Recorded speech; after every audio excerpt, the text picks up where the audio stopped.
Queridos, essa série então, né, como eu já falei algumas vezes, mas como sempre, quase todo domingo a gente tem pessoas novas, né, alguns visitando, né, sejam bem-vindos aqueles que estão com a gente hoje pela primeira vez. E como a gente faz uma sequência de mensagens, ainda que não necessariamente faz falta, né, não quer dizer que você não vai conseguir entender a mensagem sem a outra, mas sempre vai ter um nível de conexão. E essa série, na verdade, a gente está falando sobre um encontro com Deus e que, na medida que a gente vai se encontrando, a gente vai conhecendo melhor a Deus.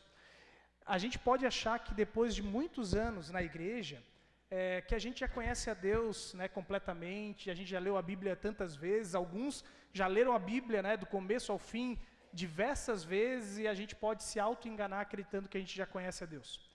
Mas, na verdade, conhecer a Deus de verdade só consegue quem se relaciona com Ele. Ler a Bíblia, uma pessoa qualquer, né, sem ter a intenção de se relacionar com Deus, pode ler e achar que já entendeu quem Deus é. Mas somente o Espírito Santo, né, num relacionamento onde Ele traz vida da palavra para a gente, onde aquela palavra começa a fazer sentido para a nossa vida, e não somente letra, como se fosse uma letra de qualquer outro livro, somente o Espírito Santo começa a revelar Deus para a gente. E esse é o grande desafio, porque aos olhos do mundo, muitas vezes a gente vai ver as pessoas dizendo que, por exemplo, elas se encontram com um Deus que não é bom. Muito pelo contrário, o primeiro assunto que a gente falou sobre essa série é que muitas pessoas olham para Deus como um juiz irado e que simplesmente Ele quer condenar a gente, castigar a gente. Só que o Deus que Jesus revela é bem diferente disso. O Deus que Jesus revela, Ele é um Deus que, por exemplo, em situações que a gente leu ali, nos textos bíblicos com Jesus, quando Ele é questionado sobre pessoas que passam por sofrimento, por catástrofes, e eles, naquela época, já acreditavam que isso talvez era consequência do pecado, Jesus vem e diz, olha, não tem nada a ver isso. É melhor vocês se preocuparem, vocês como tementes a Deus, de cuidarem da própria vida, porque senão pode acontecer coisa igual ou pior com vocês. Então, se vocês se acham, né, menos pecadores do que alguns e que não vão sofrer tanto quanto outros, Jesus de alguma maneira direciona isso. Essa mensagem, né, essa aí também está na internet, se você quiser acompanhar. A segunda coisa que a gente vai ver é um outro conceito de que Deus é um Deus, na verdade, que não ama a gente, que Deus, na verdade, castiga a gente, por assim dizer. Só que quando a gente olha para Jesus, e foi justamente por isso que eu abri hoje o culto com Lucas capítulo 15, uma das ênfases que a gente viu semana passada tem a ver com isso. Deus, Ele questiona os líderes religiosos justamente porque eles tinham um conceito de que parece que Deus estava sempre olhando para a gente como uma pessoa raivosa, que não ama a gente, que qualquer erro nosso muda o sentimento dele por nós. Só que, se nós tivéssemos um relacionamento com Deus que fosse baseado naquilo que a gente faz, quando que a gente ia encontrar um Deus amoroso, um Deus alegre com a gente? E Jesus, Ele vem revelar um pai, como na parábola, né, do filho pródigo, ou do filho mais velho, do pai pródigo, a gente poderia chamar, do pai inconsequente, justamente trazendo à tona a questão de que Deus nos ama de uma maneira fantástica, mesmo a gente não merecendo. E é por isso que Ele entrega Jesus na cruz. É porque a gente não merece. Mas Ele ama a gente de tal maneira, João 3,16, Deus amou o mundo de tal maneira que deu seu Filho único. O amor dele é tão grande que ao invés de Ele castigar a gente, Ele entrega o próprio Filho para sofrer o castigo que a gente merecia. Então, quando a gente fala entre aquilo que o mundo acha que conhece sobre Deus, e até mesmo sobre a Bíblia, porque muitas pessoas pegam e se baseiam na Bíblia para dizer, mas olha o que acontece, olha esse Deus do Antigo Testamento. Mas quando a gente começa de verdade a se relacionar com Deus e olhar para o próprio Jesus, que Ele reinterpreta muitas coisas que não eram compreendidas corretamente, a gente começa a ver um Deus que é bom, um Deus que é amoroso, e hoje a gente quer entender a respeito desse Deus que é digno de confiança. Porque uma outra característica que a gente vai ver, geralmente no nosso dia a dia, é o conceito, bom, a gente tem que dizer que como cristãos, né, como pessoas que creem em Deus, nós confiamos em Deus. E se você se atrever a dizer, olha, eu estou com dificuldade de confiar que Deus vai fazer tudo dar certo na minha vida, a gente acaba tendo medo de dizer, porque geralmente a gente é julgado. Como é que tu não confia em Deus? Como é que tu não consegue confiar em Deus? Deus é tão bom, Deus é fiel e etc. E a gente acaba reprimindo esse sentimento de dúvida muitas vezes. Eu não quero dizer que sempre a gente vai duvidar e que a dúvida é algo comum e completamente normal. Mas a gente não pode se esquecer de que nós vivemos numa sociedade que nos últimos anos, até cada vez mais, a gente vive no meio de pessoas que a gente tem muita dificuldade de confiar. E isso, então, se reflete automaticamente no nosso relacionamento com Deus. Eu lembro que quando eu era mais jovem, era muito comum ainda se falar daquela coisa do confiar na palavra de alguém. Então, quando eu era criança ali, ainda existia um pouco disso. Mas eu ouço ainda muito mais antigamente, não quer dizer que sempre dava para confiar, é óbvio, né? O ser humano não é plenamente confiável, nunca foi, sempre houve, né? A história mostra também as trapaças, mas que os acordos firmados, muitas vezes de boca, eram muito mais vezes cumpridos do que hoje, era muito mais normal isso. E como hoje a gente tem uma grande dificuldade de confiar em qualquer pessoa, a gente fala, a gente tem medo de ser vulnerável, a gente tem medo de expressar aquilo que a gente pensa, porque a gente não sabe onde é que vai chegar isso, como vai ser interpretado, o que pode, né? Aquela história de tudo que você falar pode ser usado contra você no tribunal, e essa mesma lógica a gente pensa também em relação a Deus. Será que eu posso confiar em Deus? Será que eu posso ser vulnerável com Deus? Será que Deus não vai usar tudo aquilo que eu falar, tudo aquilo que eu sinto em relação a Ele, contra mim, no tribunal do juízo final, por assim dizer? Será que eu não vou ser condenado? Será que realmente, né, quando eu olho para tudo ao meu redor e vejo um monte de sofrimento, quando eu olho para a minha vida e tantas coisas que saem do controle, será que eu posso dizer que eu posso confiar em Deus? E aí eu pergunto para você, porque isso pode parecer muito generalista para outras pessoas, mas qual é o seu nível de confiança em Deus hoje? Você consegue dizer que você confia profundamente em Deus? Que não importa o que acontece na tua vida, não importa o que você espera, que você confia profundamente em Deus? Queridos, quando nós vamos olhar para Jesus, Ele vem justamente revelar mais uma característica sobre Deus que tem a ver com esse Deus que é digno de confiança. E o mais interessante é que Jesus, para expressar sobre a fidelidade de Deus, ele usa em muitos momentos uma palavra que tem a ver com o dia de hoje, o Dia dos Pais. Por exemplo, não é o texto ainda que eu vou convidar a abrir, mas Lucas capítulo 10, versículo 22, Jesus diz assim: todas as coisas me foram entregues por meu Pai. Ninguém sabe quem é o Filho a não ser o Pai, e ninguém sabe quem é o Pai a não ser o Filho, e aqueles a quem o Filho o quiser revelar. Então, por que eu cito esse texto aqui? Porque você já deve ter ouvido em algum momento a respeito de qual é a palavra no original, no aramaico, no hebraico, que Jesus usa para se referir a Deus como Pai. Aqui é traduzido nas traduções geralmente como Pai, mas geralmente a palavra é Abba, e Abba é uma palavra que tem a ver com paizinho, é uma palavra de carinho. Aqui no Rio Grande do Sul acho que não se tem muito costume, mas se eu não me engano acho que era no Espírito Santo, que a gente era lá, quando a gente morou lá no Espírito Santo eles chamavam de papai. A gente via os adultos falando com seus pais e dizendo, ô papai, direto. No início era estranho isso, depois a gente foi se acostumando. Essa é a ideia, é um jeito carinhoso ao qual Jesus se remetia a Deus. E sabe por que Jesus consegue se remeter a Deus como papai, paizinho? Somente quando você tem intimidade com alguém, quando você conhece alguém profundamente, que você vai agir assim com ele. Você não sai falando com qualquer pessoa de um jeito tão carinhoso. E ainda assim, mesmo filhos, né, em muitos momentos não conseguem tratar, mesmo que não seja essa palavra paizinho, mas expressar carinho para os seus pais, porque o relacionamento tem uma certa limitação. Por N motivos, muitas vezes, os filhos não conseguem confiar plenamente no pai, a ponto até mesmo de expressar os seus sentimentos. E isso, de alguma maneira, expressa o nível de confiança que se tem, de que você pode ser você mesmo com o seu pai, de que você, de repente, pode chorar diante do teu pai, de que você pode, de repente, compartilhar coisas difíceis que têm acontecido na tua vida. Então, quando Jesus, né, usa constantemente essa palavra para se referir a Deus como Pai, ele está revelando, na verdade, em primeiro lugar, quem Deus é e o tipo de relacionamento que ele tem com Deus.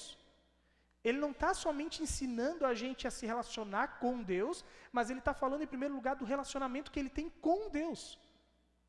E é por isso que quando Jesus, em determinado momento, né, da caminhada com seus discípulos, quando ele é confrontado ou ele é perguntado pelos discípulos, dizendo, né, Jesus, ensina para a gente como que a gente pode orar. Ele está dizendo, ensina para a gente como que a gente pode ter um relacionamento com Deus. Como que a gente pode vivenciar o mesmo tipo de relacionamento que você tem, que a gente percebe que tu tem com Deus. E aí Jesus, eu quero convidar você a abrir um texto que é extremamente conhecido, porque muitas vezes a gente já orou ele, Mateus capítulo 6. Mateus capítulo 6, do versículo 9 até o 13, nós vamos ler. Para ver o que Jesus responde. Mateus capítulo 6.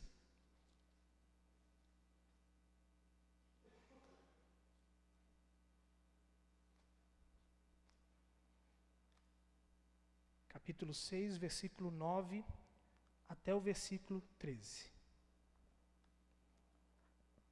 Lá diz assim: portanto, orem assim: Pai nosso que estás no céu, santificado seja o teu nome, venha o teu reino, seja feita a tua vontade, assim na terra como no céu. O pão nosso de cada dia nos dá hoje, e perdoa-nos as nossas dívidas, assim como nós também perdoamos aos nossos devedores. E não nos deixes cair em tentação, mas livra-nos do mal, pois teu é o reino, o poder e a glória para sempre. Amém. Então, bom, quase que não precisava ler o texto, né? Mas é bom para a gente relembrar as palavras, até mesmo muitas vezes abrir a Bíblia. Eu não sigo muitos padrões, né? Uma hora eu abro a Bíblia, outra hora eu só boto no slide. É para a gente realmente, não precisa seguir necessariamente tudo, como eu falei no início do culto. Até mesmo a gente pode mudar o espaço de culto e a gente dizer não tem problema, né? Continua sendo uma igreja, né? E queridos, é interessante esse texto, reler, porque Jesus aqui, se você não percebe, de alguma maneira ele está dizendo para os discípulos o seguinte: vocês querem ter um relacionamento como eu tenho com meu pai? Vocês querem ter essa confiança plena que eu tenho em Deus, a ponto de eu chegar a Ele com tanto carinho, que a maioria dos filhos não conseguem ter? Você precisa entender quem é esse pai. E por isso que a primeira expressão dessa oração já começa dizendo Pai Nosso. Ele já parte dizendo para eles, olha, como é que tu chega diante de Deus? Qual é o tipo de imagem que tu tem a respeito de Deus? Porque geralmente, quando a gente fala de Deus, a gente olha para um cara que está lá num trono, no alto dos céus, bem longe, com uma cara de brabo, e que é um rei somente, muito duro. Como eu falei antes, e que talvez não é nem bondoso, nem muito menos amoroso. Só que Jesus, ele já começa dizendo, chega diante de Deus como se você estivesse, porque você realmente está diante do teu pai. Mas não é um pai como você conhece, e que é por isso que muitas vezes nós temos dificuldade de nos relacionar com Deus. Porque, de novo, eu falei isso na abertura, por melhor que sejam os nossos pais, eles são falhos. Por melhor que eu seja como pai, por melhor que o teu pai tenha sido contigo, e por melhor que você seja como pai, nós falhamos constantemente. E isso vai fazer com que a gente, muitas vezes, esse modelo de pai, vai a gente se aproximar de Deus acreditando que Deus é igual. E por isso que Jesus começa a dizer, ó, Pai nosso que estás nos céus. Então Jesus começa a falar das características desse Deus. Só que quando a gente olha Jesus dizendo que estás no céu, na nossa cultura, e por causa dos últimos anos, muito do que a gente entende como céu, até mesmo de Jesus vai voltar para levar a gente para o céu, até porque a gente não encontra isso, é um costume que a gente pegou e não é necessariamente um céu, mas céu é algo distante, que está lá longe. E se a gente vai medir, são quilômetros e quilômetros, onde a gente não consegue nem imaginar como chegar lá. Então, para a gente olha Jesus dizendo, Deus é um cara que está distante. Não. Ele está ensinando que, na cultura judaica, os céus era algo que estava ao redor da terra, dessa abóboda. Então, tudo isso que circula, né, que está ao redor do céu, da terra, é esse céu. E, na verdade, o conceito judaico é que Deus está ao redor da terra, em todo lugar, vendo tudo e muito próximo da gente. O que Jesus queria que os seus discípulos entendessem é que o nosso Deus é um Deus que está em todo lugar, mas não é em todo lugar somente nessa terra, Ele está no universo. Ele está no cosmos. Deus criou o universo, Ele criou tudo que há na face da terra e no universo. Nos últimos dias aí, nas últimas semanas, a gente viu, alguns viram, acredito, quem tem Instagram, Facebook, a NASA lançou fotos de outras regiões do universo, de onde tu olha uma fotinho pequena e lá tem não sei quantas galáxias, milhares de galáxias. A gente tem que lembrar que a gente está dentro de uma galáxia, com milhares de estrelas e planetas. Então tem muitas outras galáxias. E ele está dizendo que o nosso Deus é um Deus que Ele reina sobre tudo isso, Ele está nos céus, Ele está lá, mas Ele está aqui próximo da gente, olhando por tudo. Então a primeira coisa é, quando nós vamos nos relacionar com Deus, de que maneira você olha para Ele? Como uma pessoa distante ou como alguém que está em todo lugar ao redor da terra, olhando por nós, caminhando com a gente? Ele é um Pai que está próximo. A segunda coisa que ele diz é: santificado seja o teu nome. Santificado seja o teu nome. E quando a gente fala dessa palavra santo aqui, onde Jesus menciona, geralmente a gente lembra que santo é algo como se fosse perfeito.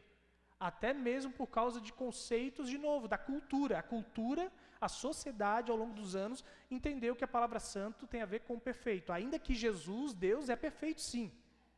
Mas a palavra santo, na sua origem, significa separado. Então, se você lê algumas cartas de Paulo, saudando os santos da igreja tal, ele está dizendo aqueles que foram separados por Deus, para uma missão. Vocês, os cristãos de Corinto, aos santos de Corinto, aos santos de não sei aonde. Ele não está dizendo aos perfeitos, até porque Corinto, uma igreja bem complicada. E ele chama eles de santos, porque são pessoas separadas por Deus para um propósito. Então, quando Jesus menciona que Deus, o nome de Jesus, o nome de Deus é santo, ele está dizendo, o nome de Deus é diferente, é separado, é muito maior do que o nome de qualquer outra pessoa, de qualquer pai de você. Porque o nome, na cultura judaica, revela muito de quem a pessoa é. E você também tem domínio quando você conhece o nome de alguém. Quando Deus se relaciona com algumas pessoas, por exemplo, né, com Jacó, no encontro com Jacó, ele muda o nome dele de Jacó para Israel, de Abrão para Abraão, e assim vai. Várias pessoas vão tendo o nome mudadas, para dar um novo significado. O nome de uma pessoa simboliza quem ela é. Quando Moisés se encontra com Deus na sarça ardente, ele pergunta o nome de Deus, e ele responde, eu sou o que sou. Ele não responde o nome de Deus. E ao longo da Bíblia há diversos nomes para Deus. Jeová Jirei, Jeová Rafá, Jeová Shalom e outros nomes. Por quê? Deus nunca diz o nome dele. Ele se refere, ele se apresenta a partir daquilo que ele faz. Então, quando a gente começa a perceber essa ideia de que Deus, ele é alguém que faz muitas coisas, é um Deus que tem controle, é um Deus que traz paz, Jeová Shalom, ele vai se remetendo a esses nomes, e Jesus diz, santificado seja o teu nome. Ele está dizendo, o nome de Deus é um nome muito maior do que qualquer nome, muito maior do que a característica de qualquer pessoa. Por melhor que seja o teu pai, por mais legal que seja o teu pai, Deus é muito melhor do que o teu pai. E se o teu pai é alguém ruim, foi uma referência ruim para você, você pode encontrar em Deus alguém que é muito superior e que você vai ter uma referência, um padrão de pai, ao qual você vai conseguir se relacionar sem medo, porque você não vai se basear esse relacionamento naquele pai terreno, mas naquilo que Deus é. Então você se aproxima de Deus, entendendo que Ele é diferente de todas as outras pessoas da terra. Ele é separado da terra nesse sentido, nas suas características. Ele está ao redor da terra, Ele está perto, mas ainda assim, mesmo estando aqui, Ele é diferente, Jesus está dizendo. A terceira coisa, Jesus fala, venha o teu reino, seja feita a tua vontade, assim na terra como no céu. E aqui eu menciono de novo aquele fator que O nosso Deus, Jesus enfatiza, venha o teu reino. O nosso Deus é um Deus que reina sobre tudo na face da terra e no universo. É isso que Jesus está começando a dizer aqui. Porque, presta bem atenção, quando ele fala, seja feita a tua vontade, assim na terra como é no céu, ele está dizendo, o meu Deus, o meu Pai, é aquele que criou tudo. Ele não criou somente a terra, ele criou o universo. É isso que Gênesis revela. Muito além de Gênesis querer dizer em quantos dias Deus criou, se foi em 6 dias, se foi em milhares e milhares de anos, o texto de Gênesis tem um propósito de dizer que foi Deus. Em meio a muitas nações que tentavam dizer os seus deuses é quem reinam, a Bíblia vem e diz, é Deus quem criou o universo. E Ele reina lá no céu, sobre todas as constelações, sobre tudo que há no universo, Ele tem controle, e Ele está dizendo, assim como tu continua controlando o universo, vem reinar sobre a terra. Vem reinar sobre essa terra, sobre as nossas vidas. Queridos, eu acho fantástico o Deus que Jesus apresenta para cá, esse Pai que tem controle sobre tudo, e também nós dizemos, se tu tem controle, você pode agora vir controlar a minha vida. Se eu olho para o universo e fico maravilhado com o universo, do jeito que ele é, com tudo que acontece, e ainda que a humanidade tente negar, dizendo que é tudo por acaso, é impossível dizer que um universo do jeito que é, e quanto mais a humanidade avança e pesquisa, a gente fica pasmo com tanta maravilha. E se a gente olhar só para o nosso planeta, por que a gente não teria motivos para que já tivesse caído outro cometa e destruído tudo? Não é por acaso. Em meio a tantos cometas que tem no universo aí, coisas acontecendo, estrelas explodindo, por que o planeta Terra ainda é? E dificilmente pode até acontecer, porque a gente não pode negar a soberania de Deus, e que se Ele quiser criar vida em outro universo, em outro lugar, Ele pode, mas o ser humano dificilmente vai encontrar. Para que ele consiga se colocar no lugar dele e entender que é Deus quem reina, que a gente não consegue ter domínio sobre a criação. E ele está dizendo, se você quer se relacionar com esse Pai, você tem que entender que você precisa admitir que é Ele quem reina sobre o universo, não é você. E você precisa convidar Ele a reinar sobre a tua vida, para que você possa confiar mais nele. Em quarto lugar, Jesus diz, dá-nos hoje o nosso pão de cada dia. E eu acho interessante a gente ressaltar que o próprio Lutero falava em comentários sobre o Pai Nosso, dizendo que o pão nosso de cada dia, Jesus não está se remetendo aqui somente à ideia de comida, mas a todas as nossas necessidades diárias. É isso que Jesus está dizendo. Você agora pode dizer, Deus, eu tenho necessidades. Dá a essas necessidades para mim. E quando a gente se remete à ideia de que, Pai, eu tenho necessidades, um filho ele se submete sabendo que o pai é muito mais sábio, experiente do que ele mesmo. Os filhos têm dificuldade de aceitar, mas quando um pai diz não, a gente deveria considerar que esse não é porque o pai sabe que o melhor, a necessidade que o filho realmente tem é de um não e não de um sim. Essa semana, no nosso discipulado, nos microgrupos, o estudo que a gente estava, eu acho que foi um dos microgrupos que a gente estava, uma palavra ganhou um novo significado para mim, e que eu comentei já até na célula dos jovens, na nossa célula, a metanoia, a respeito disso, que é a palavra castigo.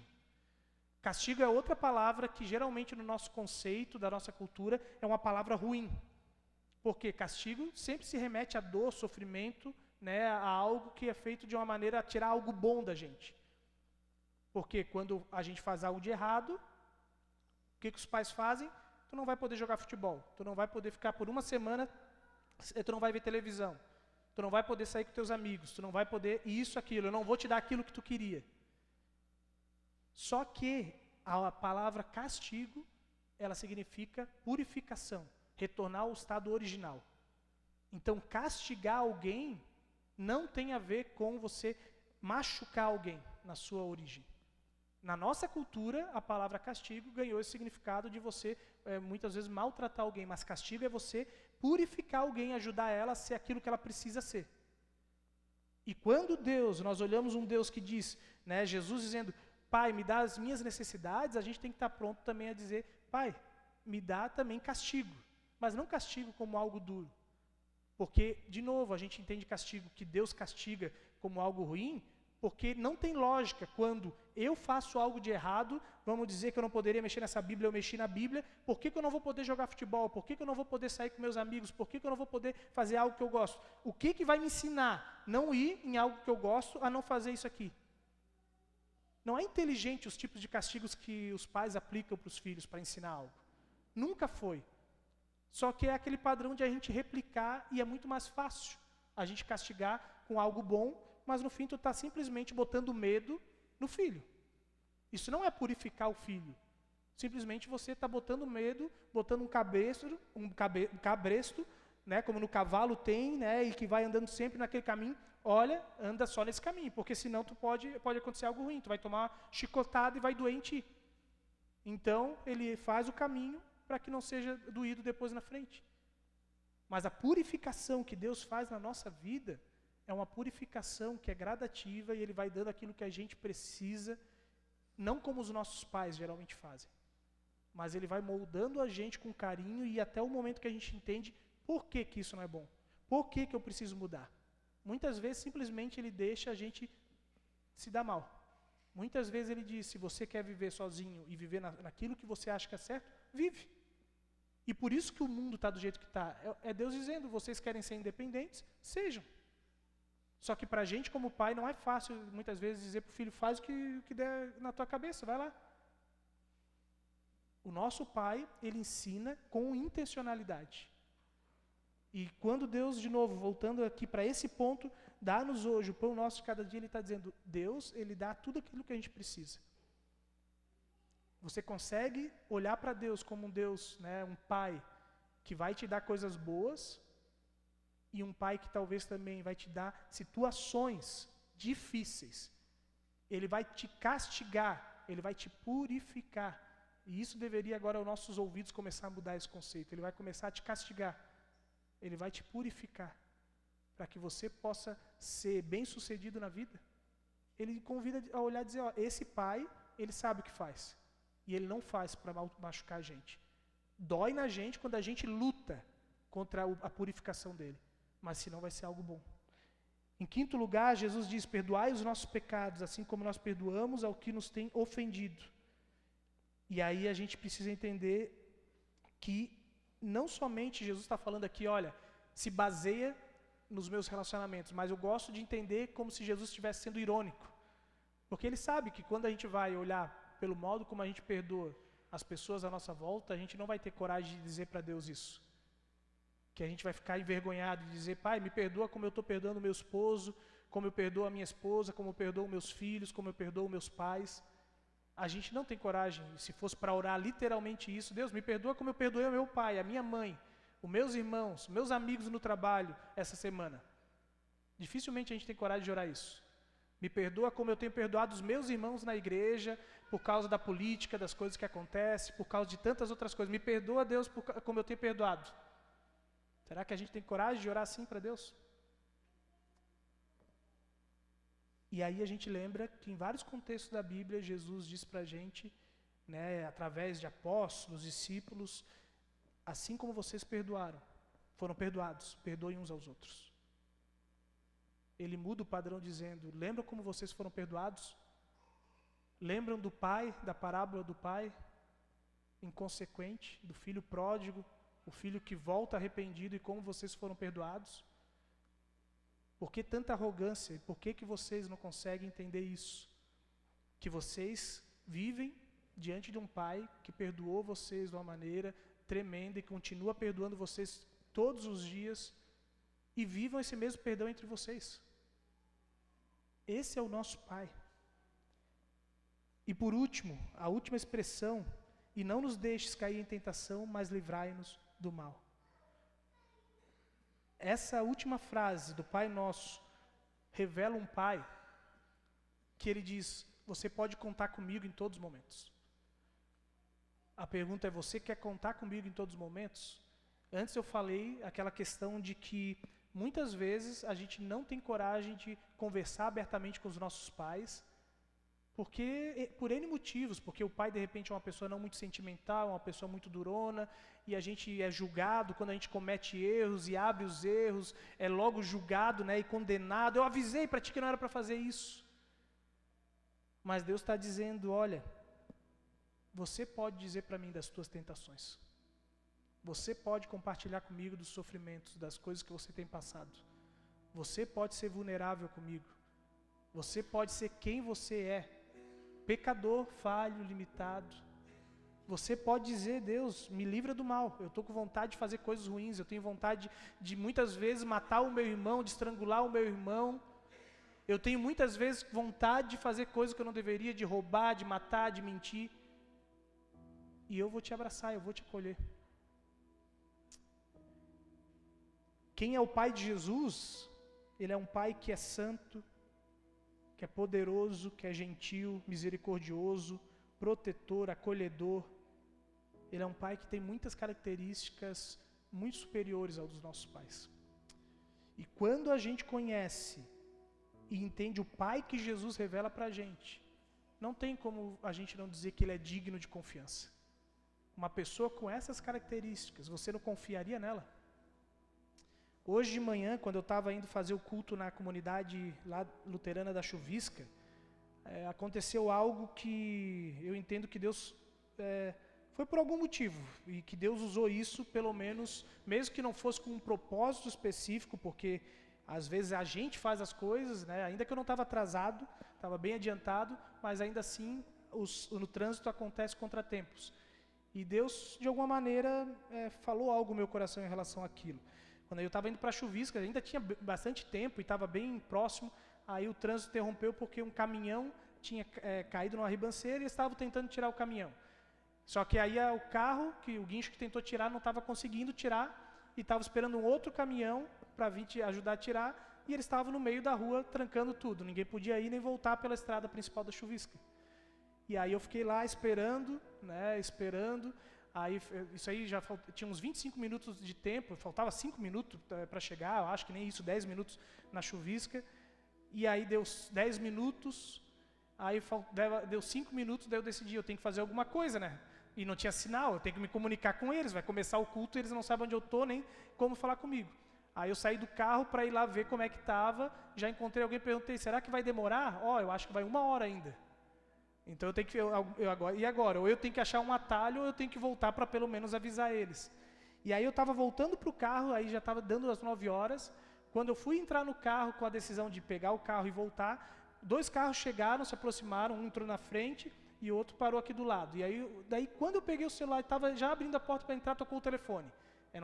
Então um sinal milagroso ali apareceu no celular e era uma pessoa de lá, pastor, onde é que tu está?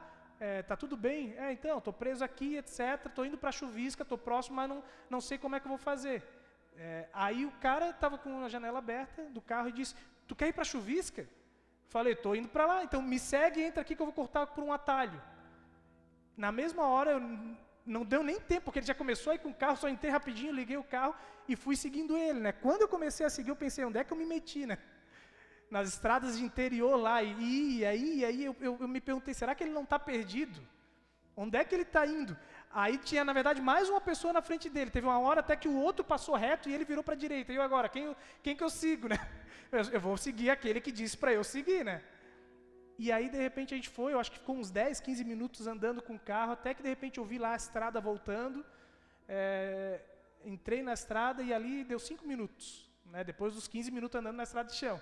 Mas deu 5 minutos, cheguei lá, o pessoal já tinha tomado a iniciativa de começar o culto, estava no louvor, deu tudo certo.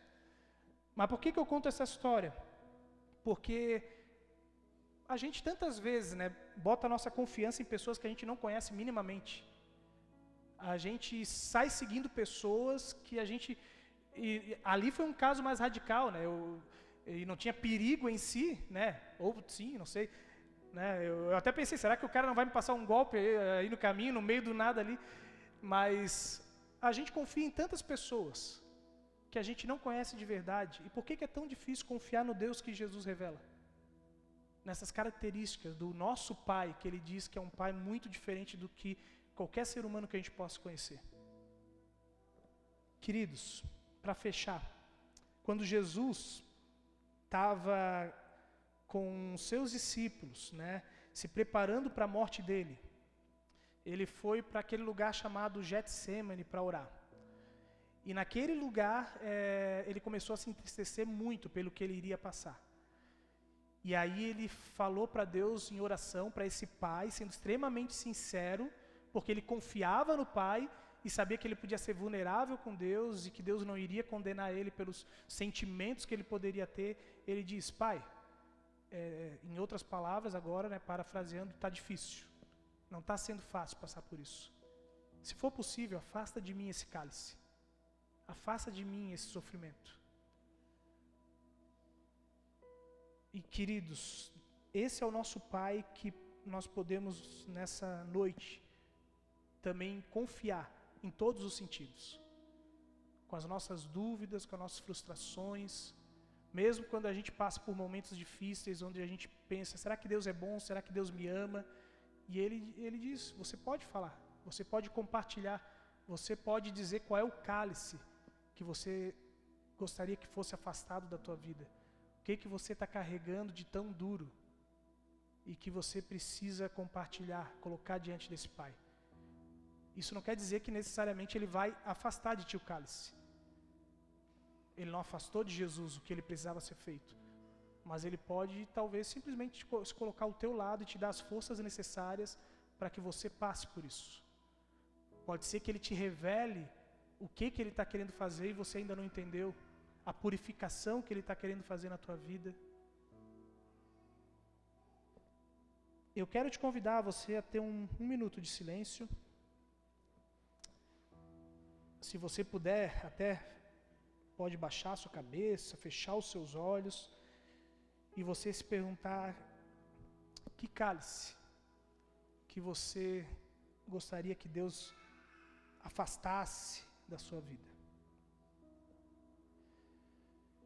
E eu quero te desafiar, se tem algo que você quer compartilhar com Deus, e você gostaria que fosse orado por isso, a você vir aqui à frente, para que a gente possa, para que eu possa, e de repente até outras pessoas orarem com você. Se há algo que você, algum cálice que está sendo difícil, que você possa vir aqui à frente, para nós orarmos.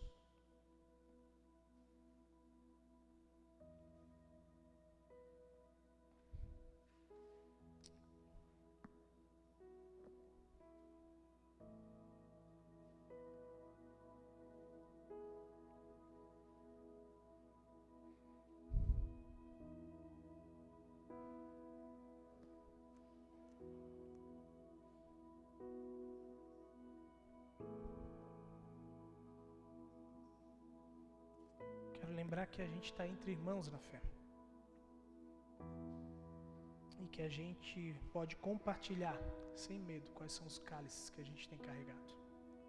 Muitas vezes a gente fica com vergonha pensando o que as pessoas pensam da gente ao ir na frente de muitas pessoas, mas aqui é uma família em Cristo, onde entre familiares a gente não deveria ter vergonha das nossas fraquezas, desafios, lutas que a gente enfrenta, mas é justamente revelar as lutas que a gente tem e dizer: orem por mim.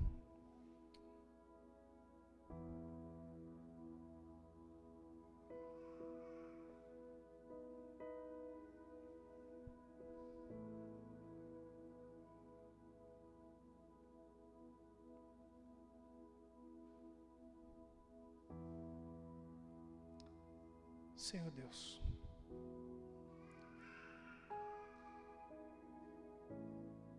nós te agradecemos, Pai, pelo teu maravilhoso amor.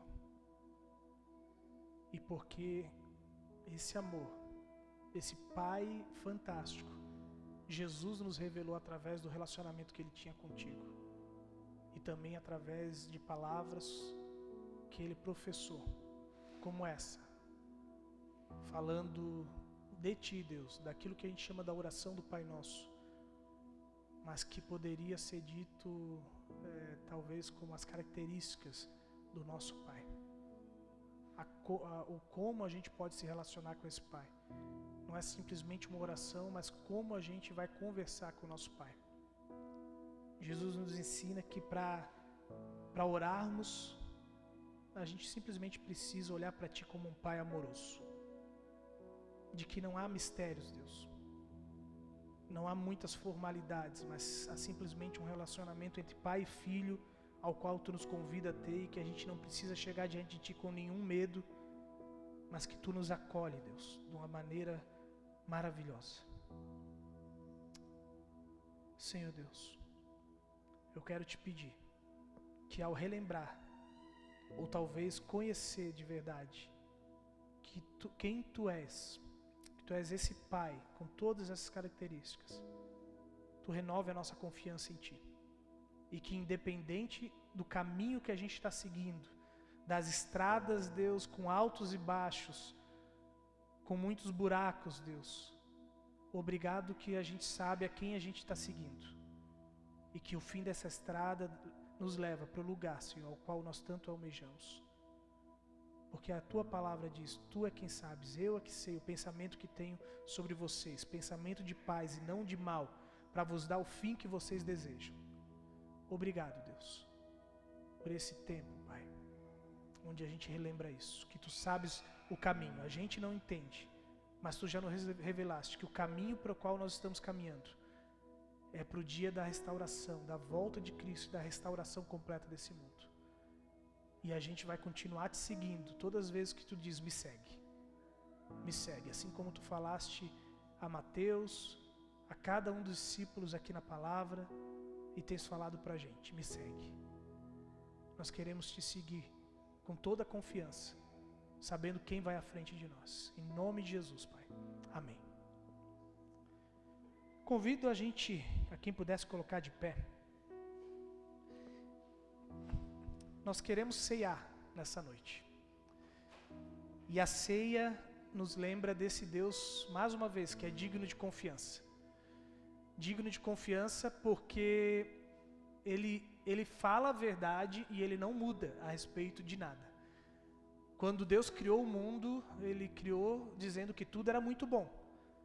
E que foi o ser humano que tomou uma escolha de se afastar dele, de viver na independência. E que a consequência da independência era a morte. O pecado iria causar morte. Então tudo o que a gente vê no mundo é consequência das nossas escolhas.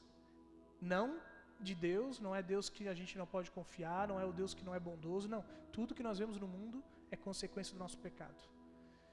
E Deus alertou, né? Adão e Eva alertou a humanidade dizendo, vocês morrerão. Vocês merecem a morte. Só que a questão é, Ele não faz isso com a gente, pelo amor que Ele tem. Só que Ele é tão justo, Ele é tão confiável naquilo que Ele fala, que Ele tinha que fazer com que o pecado fosse condenado, com que alguém tinha que pagar pelo preço do pecado. E é por isso que Jesus vem à Terra. E é isso que Jesus vem mais uma vez relembrar os discípulos dele, quando ele estava com eles ceando ao redor de uma mesa que não era igual a essa, uma mesinha mais baixinha no chão, mas que a mesa em si, no seu símbolo, se mantém até hoje o mesmo.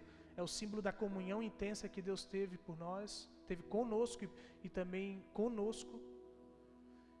E Ele diz para os seus discípulos, agora ganha um novo significado a libertação de vocês. A Páscoa agora ganha um significado diferente. Vocês não somente vão sair do Egito, vocês vão sair da escravidão do pecado. Porque esse pão, quando todas as vezes que vocês comerem de hoje em diante, vocês vão lembrar que eu entreguei o meu corpo numa cruz para perdoar os pecados de vocês, para sofrer o castigo que vocês mereciam. Todas as vezes que vocês ceiarem essa refeição que é comum para vocês e tomarem o cálice, tomarem esse suco, que é um alimento, é uma bebida normal, agora vocês vão começar a lembrar que eu derramei o meu sangue em favor de vocês.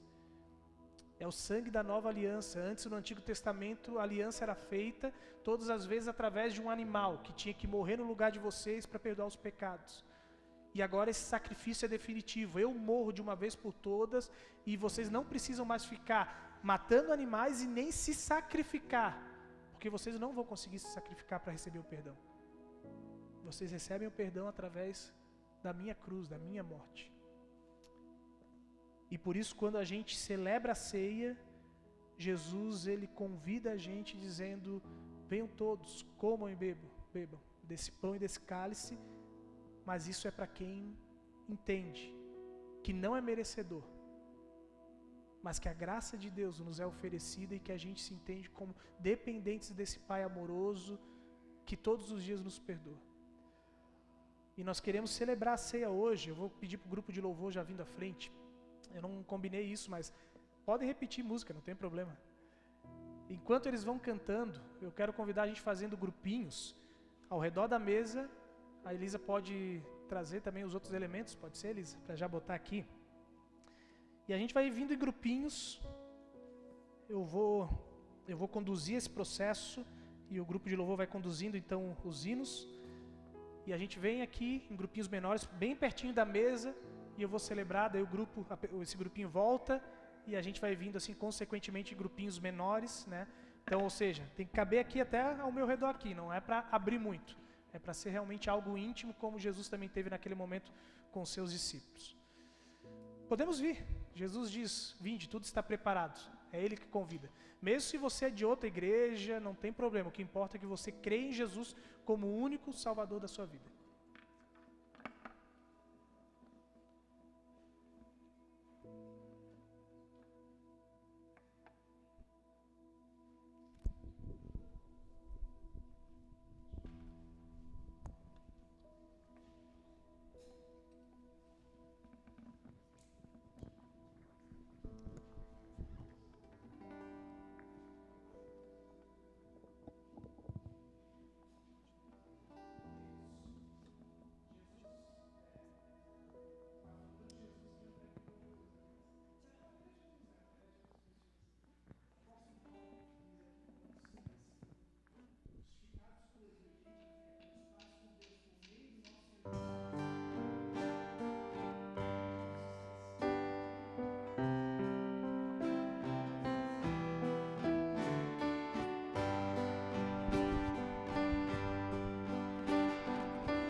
Exaltado, Rei exaltado no céu, eu louvarei. Ele exaltado para sempre, exaltado seu nome, louvarei. Porque Ele é o Senhor, sua verdade vai sempre reinar.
já te mexer,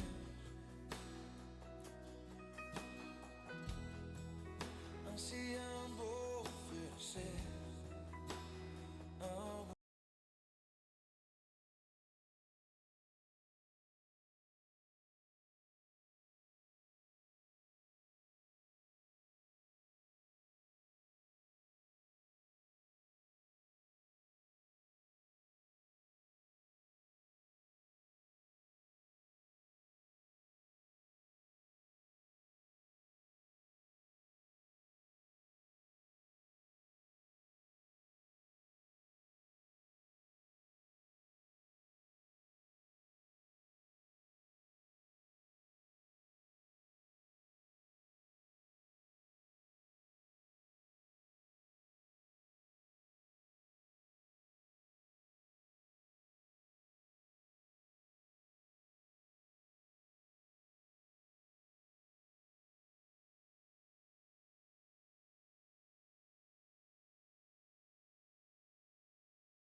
Se estenda para os nossos relacionamentos diários. A gente tem a apresentação do culto infantil ainda, eu só quero, antes deles virem, né, perguntar, temos avisos? Algum aviso importante? Semana que vem tem culto, né, ainda que tenha o retiro Encontro com Deus, vai ser um culto especial, mais focado nos testemunhos, né, do Encontro com Deus, para também a gente poder ouvir um pouquinho das experiências, né, que como foi, né, essa experiência do retiro, para motivar também outros a entenderem, vale a pena, né, esse ano não vai ter mais, agora só ano que vem, né, a gente já fechou também as 80 vagas, tem uma vaga ainda? Tem certeza? Se inscreveu aquela pessoa que lá de Criciúma? Tinha uma pessoa lá que ia vir para ajudar. Então tá, tem uma vaga, se alguém quiser ainda tem vaga para uma pessoa. Depois no final do culto, os jovens estão vendendo lanche novamente, né, para poder ajudar a financiar o retiro, né? Então tem alguns jovens que têm mais dificuldade com essa oferta, né? Essa contribuição, você enche a barriga, né? Tem um tempo de comunhão e ainda ajuda os jovens, tá bom? Então depois no finalzinho do culto fiquem um pouquinho mais para a gente ter esse tempo juntos. Algo, Roberto, aí importante do presbitério? E tu falou para ver como eu não esqueço de nada, eu não ia esquecer disso. Ela falou, eu assim, não vou esquecer, virei para cá e já esqueci. E os sabões, né, estão ali sendo vendidos, acho que a Nilva, né, a Valquíria, o Arnaldo estão responsáveis ali. Então, lembrando, né, desse projeto que tem sido. Depois eles podem até apresentar, né, a Helena ali, está do lado deles, quem quiser conhecer, conversar um pouquinho com eles, né, que tem feito o sabão. Então, é a oportunidade que a gente tem, né, sejam bem-vindos, né, voltem sempre, que Deus abençoe a vida de vocês. É uma alegria, né, ver o que Deus tem feito na vida de vocês, e eu acho que a Valquíria dá o retorno, né, mas os sabões isso aí daqui a pouco vai ter que abrir uma fábrica aí oficialmente, fazer CNPJ, tudo aí do jeito que vai. Amém? O culto infantil está pronto? Alguém chamou eles lá? Tá, o Rona está aqui. Me ajuda? Então tá.